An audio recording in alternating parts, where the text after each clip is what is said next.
السلام عليكم، ازيكم عاملين ايه؟ يا رب دايما تكونوا بخير. طبعا دي ساحة المسجد النبوي الشريف، وصلنا الحمد لله.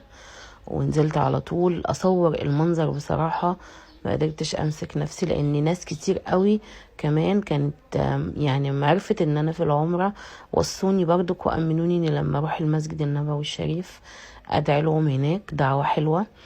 فعلا عملت كده هوت، وحبيت اصور ذكرى حلوة. طبعا الواحد يطول انه يقف في المسجد النبوي الشريف ويزور بيته ويصورها ذكرى جميلة. يعني الواحد ما يصدق ان هو يروح هناك. يعني انا لو يقولوا لي تلفي العالم كله اقول لهم لا، انا مش عايزة الف العالم كله، وعاوزة ازور بيت ربنا وازور المسجد النبوي الشريف. اللهم صل وسلم وبارك على سيدنا محمد. هنا بقى بصوا تدخلوا روحانيات وهدوء نفسي مش قادرة اقول لكم.